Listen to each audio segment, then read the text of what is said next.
पुराना वर्ष होगा नया वर्ष आसला ओडावासी जटणी निर्वाचन मंडल कौन विश्वास मु डॉक्टर संतोष जेना 2025 नववर्ष समस्त पाई सुख शांति समृद्धि वर्ष हो प्रभु जगन्नाथ निकट में प्रार्थना करुछि समस्त मानव जाति तथा मो जटणी अंचल समस्त जनसाधारण सुख शांति समृद्धि बंचापी मु आशा करुछि एवं प्रार्थना भी करुछि। युवपीढ़ी कौन मेसेज आजिकल देखा गले मादक द्रव्य बढ़ी चली जहाँ भी हेले भी यदि बेकारी संख्या यदि बढ़ी चलो निजुक्ति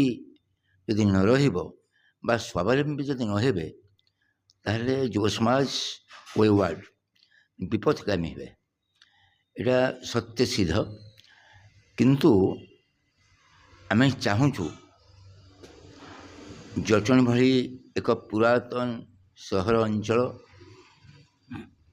एवं शिक्षा संस्कृति भरपूर अंचल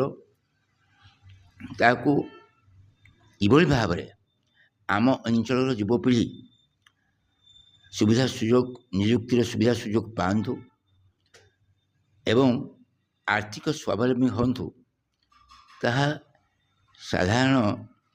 जो माने निर्वाचित ही अच्छा प्रतिनिधि माने से माने देखा कथा एवं सरकार ताको अनुभव करा कथा यहाँ सारा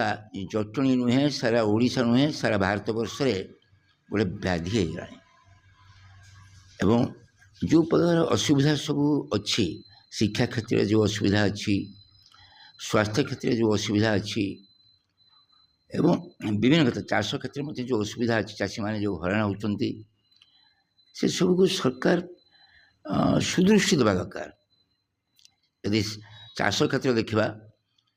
तेणु आम विभिन्न मिशन आगुरी आलू मिशन कराई तेणु जदि चाषी प्रोडक्शन कर रखिब केउठी गोटे हेले आमर रखापी सुविधा सुजोग नहीं एवं जदि शिक्षा क्षेत्र में देखा जदि तल स्तर ए जो L1 L2 बा प्रथम द्वितीय आंकु जदि आम नबागेबा ए क्षेत्र को जदि आम सशक्त न करवा ताले जेते ऊपर जहाँ कले पिला माने बेकार हो जिवे एवं जदि आम देखा सर्वोच्च स्तर परंतु कॉलेज स्तर को देखा ताले जटणी 50 वर्ष कॉलेज UGC ग्रांट नथिला 30 आउ अन्य सब कॉलेज आम अंचल 6टी कॉलेज अच्छी सब 30-35 वर्ष कॉलेज UGC तो पाई ना एवं एवं उषा सी पाइबार योग्यता ना जगह ना से जगह सरकार पर्यटन देना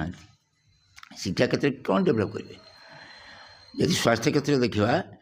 जटणी एक शिक्षा हब कर चलो एजुकेशनल हब कर चलो IIT अच्छी नाइजर अच्छी एवं विभिन्न प्रतिष्ठान केंद्रीय प्रतिष्ठान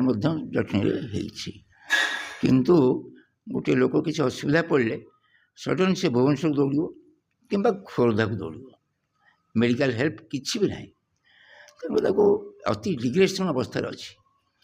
डाक्तरखाना रिलेसन करा पड़ो एवं यही भाव में अन्य साधारण असुविधा कथा कह मैं शिक्षा स्वास्थ्य एवं आमर हूँ चाष चाषी ये 3टा क्षेत्र को जब सरकार देखिए निश्चित भाव में जटणी कौन सारा ओडिशा हसिब। धन्यवाद।